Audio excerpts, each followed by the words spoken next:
The following program is paid for by Main Street Living. Hi, I'm Pastor Matthew Harrison, president of the Lutheran Church Missouri Synod. Starting in the late 1950s, Lutheran Hour Ministries aired a television program called This is the Life in their efforts to bring Christ to the nations. It was a critically acclaimed show that used story and drama to convey eternal truths from God's Word. And it featured actors who were just getting started in their careers. Recently, Lutheran Hour Ministries, in partnership with Main Street Living, remastered and brought to HD quality about 50 of these programs. You may notice some young actors who've become very famous. And even though the props and styles are of the 1960s and 70s, the subject matter is still very relevant. So please sit back and enjoy this week's episode of This is the Life.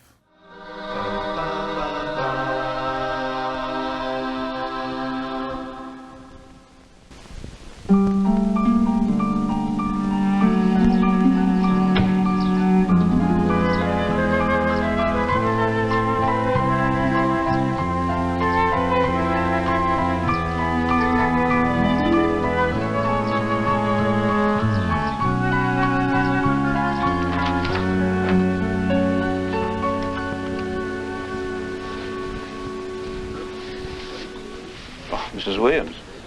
Anything different? How many times have I said this month that it's a slow process? I think he's in the lounge. Thank you.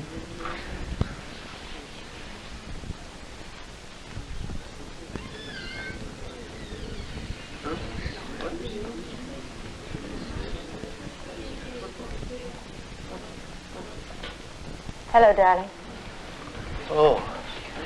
I thought maybe you decided not to come anymore. Oh, Gordon. Oh, of course I knew you. You said you would last week, didn't you? So I knew you'd be here. First thing I thought of when I woke up this morning, I thought Joyce and the kids would be here today. Where are the kids, Joyce?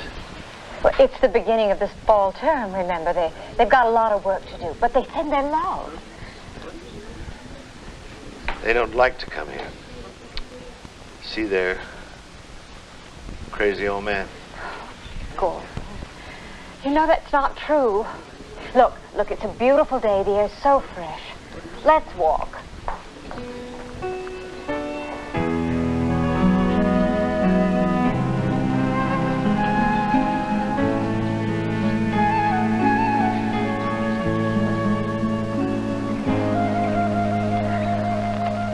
How's Larry like college?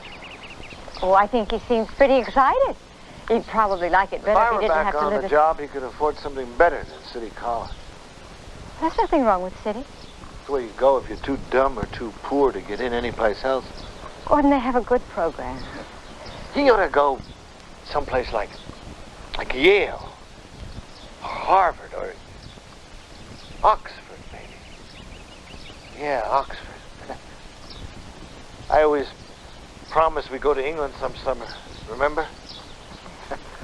Shakespeare, Chaucer. We were going to picnic in St. James Park. I guess I've screwed everything up for us pretty good, haven't I? Gordon, you know that's not true. Come on, sit down.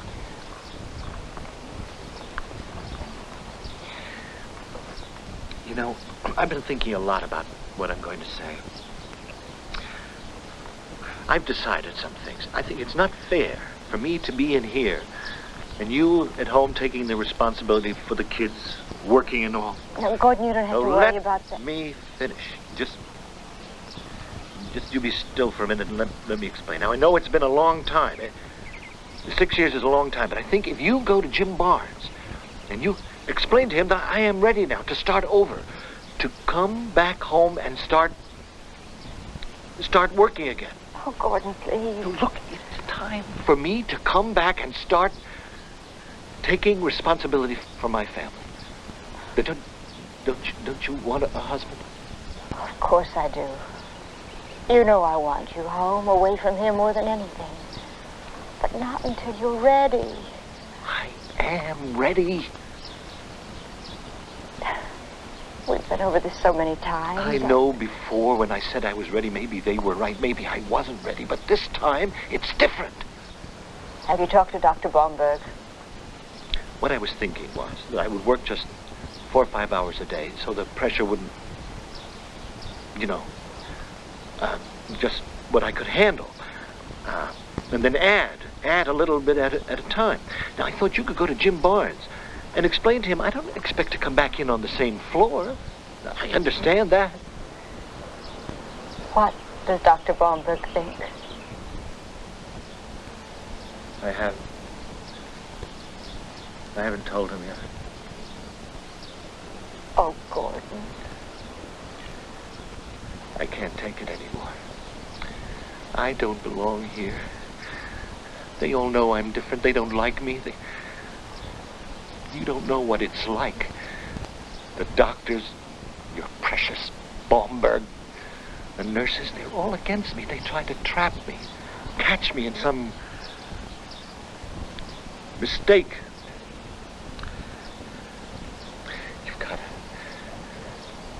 You've got to get me out of here. I can't. Please. Please. Please, if you love me, take me home. Please.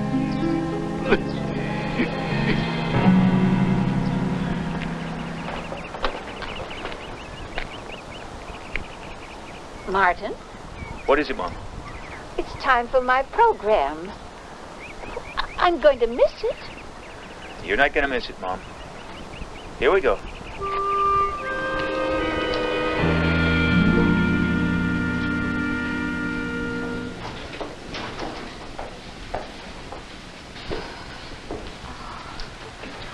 I thought you'd be long gone. No. Coffee? Oh, yes, please. One more, please.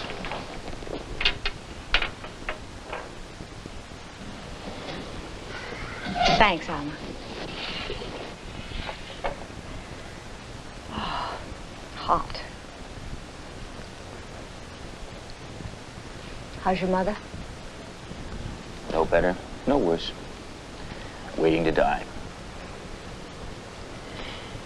I saw you outside. It looked a little rough. Every time here lately, it's been, it always ends up in... the worst thing is getting to be the ride up every week. I've memorized all the off-ramps, and I tick them off, like gates to the inferno, fighting with everything I've got so that I won't just turn around and... If I lived in the city, I'd offer to pull it. A little company might help. The city's getting noisier and smellier and meaner every year. Be grateful for your groves of Academe.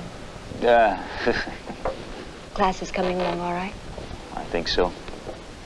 Actually, I have 1 or 2 kids this year who seem to realize that it might be of at least minor interest what the human race has been up to for the last 4,000 years. I'm positively giddy with hope. Oh. Brought you something. Open it.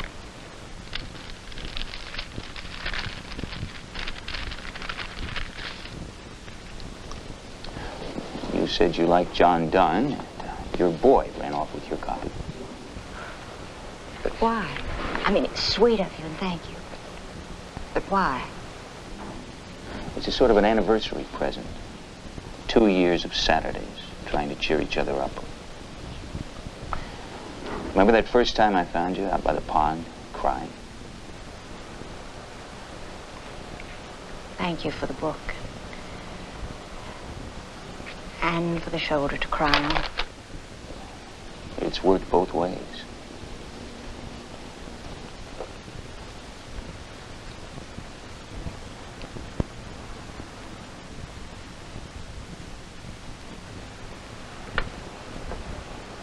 I don't think I'd have made it these last 2 years if we hadn't been able to talk about it. Oh, you'd have made it. You've got what it takes. Me? No way. No, I'm a total washout in the stiff upper lip department. Not you. I meant that heavenly accomplice of yours. Mine, but not yours. I'm still open either way. Very devout, hopeful agnostic. I go to church. Because you like the music. You have to start somewhere. Yes. Yes, you have to start somewhere.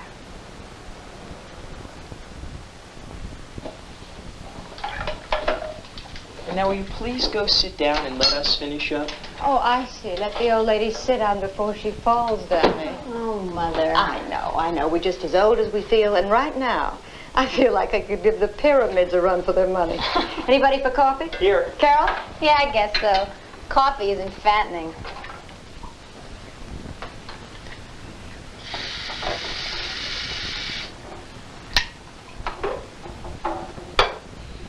Daddy asked when you two were coming up again. Look, I know it isn't easy, but he misses you, and he doesn't have much to look forward to. I just hate it when he cries. I know, sweetheart. We just have to keep loving him and hope something gets through.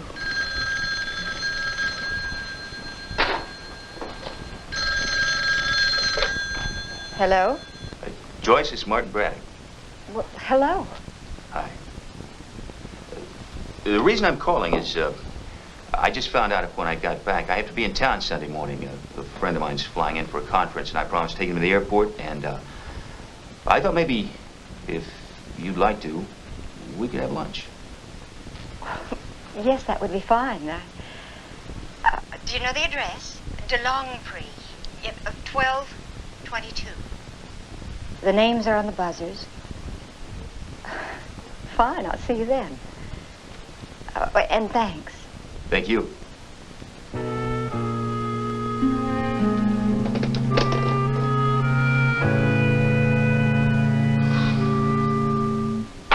Except for the pygmy hippo who looked like my old humanities professor. Oh, contrary to rumor, we've not been kidnapped, waylaid, accosted, or carried off. We're alive and well. Martin, you remember the kids? Sure do. Hi. Hi. Mom, you always told us we're supposed to call in if we're going to be 4 hours late. Ooh, as you can see, I'm kept on a very short leash. I'll make some tea. Good. Glad to see you still hard at it. Glad to see you're still alive. Well, if I put the screws on them like that, they'd run away from home. Get comfortable. Put your feet up. You're on. You won't believe this, but I was actually talked into going to the zoo. It turns out that Mr. Braddock not only knows everything there is to know about Western civilization, he's also an amateur zoologist. I now know more than I'll ever need to know about chimps, gibbons, and orangutans. Sounds like you had a good time. Yeah.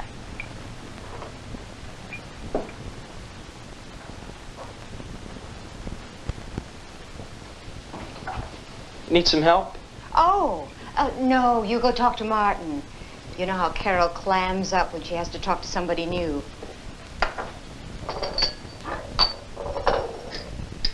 Thank you, sweetheart. Is Martin married? No, he's a widower. Oh, come on. Go talk.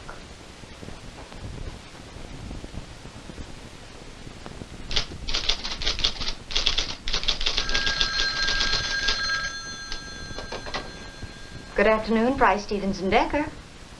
Martin. Now listen, I have just sold myself into bondage to an aging but very rich aunt for 2 tickets to the Lyric tomorrow night. It's Beverly Sills and Lucretia Borgia. All you have to do is say you'll go, and I'll take care of the rest. I guess so. Terrific. Instructions will follow. Goodbye.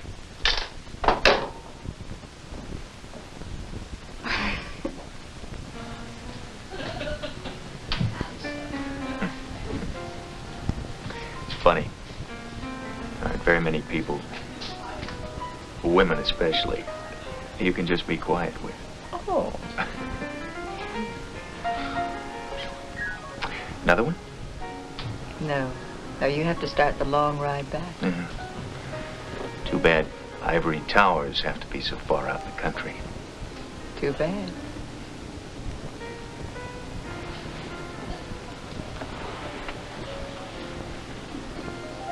Thank you. One of the more beautiful evenings of this or any other season.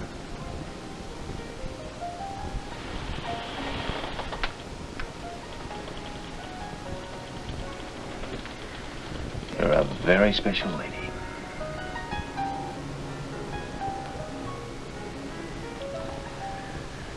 Listen, next Saturday, when you come up, maybe we could have dinner after. There's a marvelous old mill house out at Barrington they've turned into a restaurant. What do you say? I couldn't. I have a husband. Forgive me.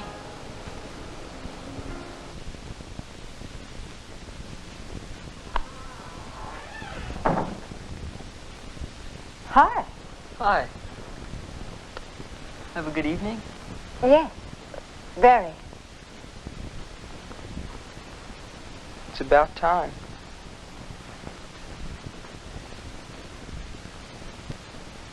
No, you're lying. I can tell you're lying.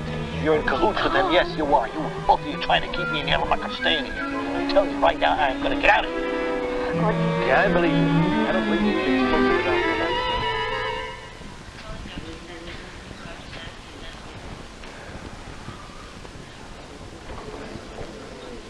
Joyce? Joyce?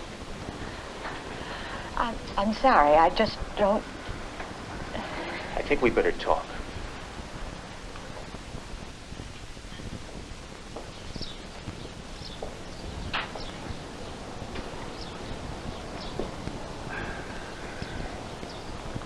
I guess the truth is best left unvarnished. I love you. Yes, I have for some time. I don't know anymore when it started, but I do. I love you.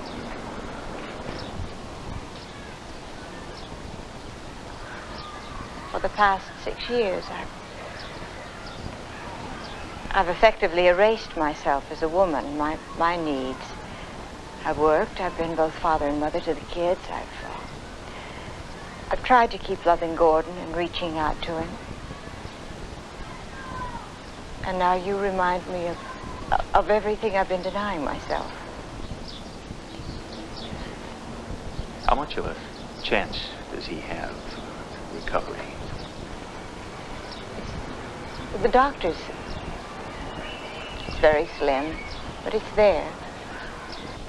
You know his condition is grounds for divorce. I married him for better or for worse.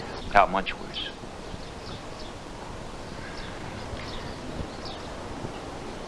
Happiness seems to be a pretty rare commodity in this world. I think we could be happy. What about Gordon's happiness?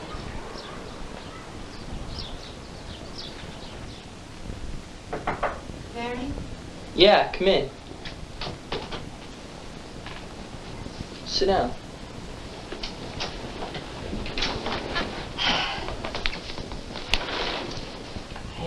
I have to talk to you about... Martin. It's been pretty obvious. He wants to. He's in love with me. Marriage? I think so. Do you love him? I don't know. Maybe I could. For the first time in 6 years, I feel alive. As if there was something to look forward to for me. Some hope for the... That's not the point. I have a husband. I just don't want to let go and lose myself all over again. I've watched what you've been going through for 6 years. Like some kind of martyrdom. Well, martyrdom only makes sense if there's some reason, something to be accomplished. He's my father, and somehow, somewhere in the part of me that isn't scared to death of him, I still love him. But you deserve more. Give yourself a chance with Martin. There's nothing more you can do for Dad. There has to be some kind of limit. Face it, Dad, what he really was, is dead. Oranges. I know they all get one on their tray. She just steals mine. I know she does. Steals it. Hi. Mom, you remember Mrs. Williams? No, I don't. It's good to see you again, Mrs. Braddock. Can we talk? Sure. Mom, let me just take you into the lounge here for a minute or two. I'll be right back. I know Thank you. people, and I've never seen them before. You can sit here and watch television just for a couple of minutes. I don't want to sit and watch television.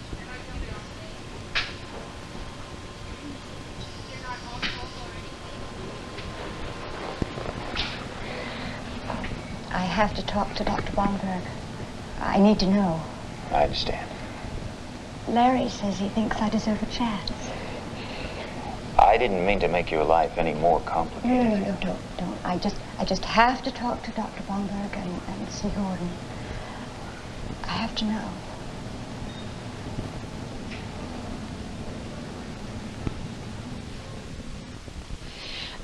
I guess what I'm asking is, I know it's something you can't. I understand it's a slow process and all, but I'm sorry.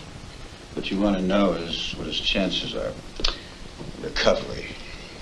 Sometimes he almost convinces me that he's right, that he doesn't belong in here, that if I could just do a little bit more, that he'd be fine. He'd have a chance for a normal life again. Mrs. Williams, I know he seems rational. Very convincing sometimes. Other times, well, you've seen those too. A lot of people who visit here go away convinced that half the population inside should be outside, that we're not helping them. They won't face the ugly truth that some people find reality so terrifying, so unmanageable. The only thing for them to do is to run away into their own reality, their own nightmare world. Mrs. Williams, I'm not God. I can't tell you when, how long, if ever. Right now, there's not a whole lot to be encouraged about. I'm sorry.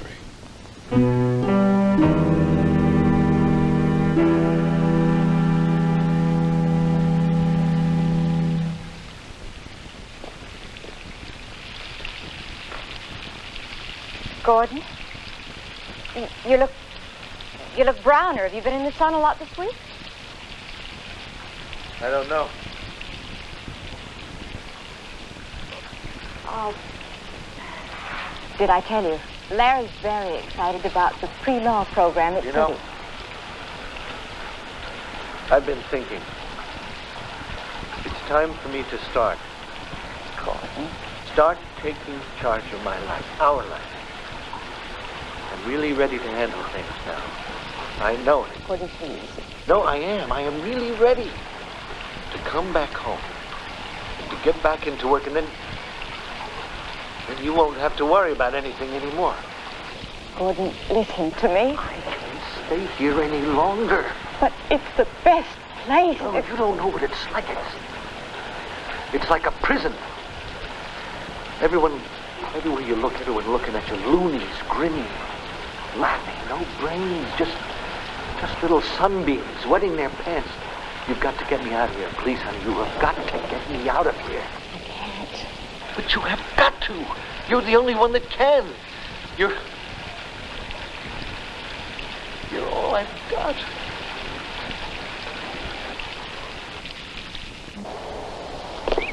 I can't. Maybe it doesn't make any sense to you, but he's my husband. I can't leave him.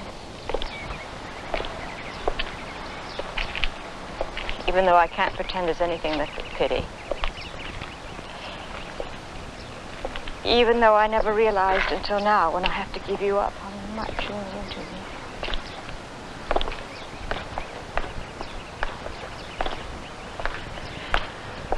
I'll always be grateful to you for making me feel like a person again. Let me ask you something. What is so terrible about trying to grab a little happiness for yourself? Don't you have any rights? Don't your needs mean anything? People talk a lot about rights nowadays, don't they? Their rights, their needs. Everybody's busy taking what's theirs. That wasn't Christ's way. He gave up all his rights for us. He thought about our needs, not his. It's not the same thing. Maybe it is. I say I'm a Christian. That I've got his love living in me. Well, maybe the greatest love is giving up your rights, even to yourself. Maybe. If there's some point to it, if you're not just destroying yourself for nothing. I'm not so sure we get to know the purpose, at least not when we make the choice. I just know we have to choose. We either choose to be like him or we... Joyce, for God's sake. You're making this sound like Teresa of Calcutta or something, giving yourself to the lepers. You are married to a man who cannot give you anything you need, anything you have a right to. I don't even think you can call this 6-year purgatory a marriage. I'm sorry. I'm all he has left. Does that really make any difference? What good does it do him? Maybe it doesn't do him any good. Maybe it's me.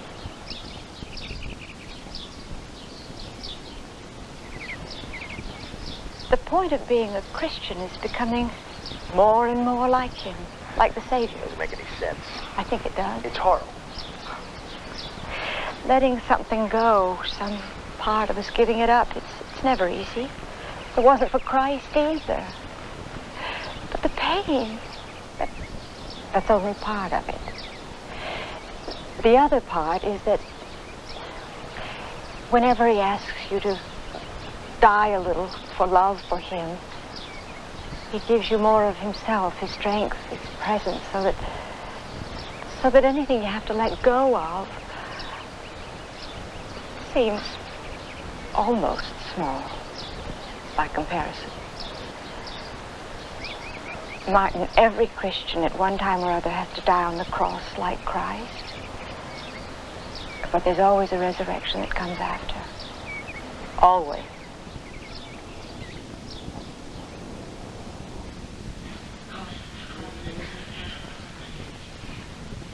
Hello, Gordon. It's Saturday again.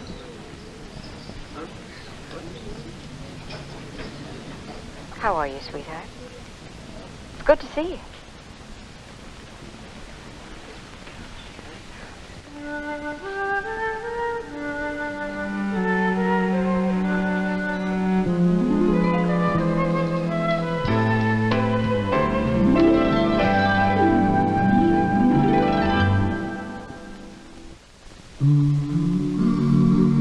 This program is produced by Lutheran Television, a division of the International Lutheran Laymen's League, in cooperation with the Lutheran Church Missouri Synod, and is presented by this station as a service to the religious life of the community.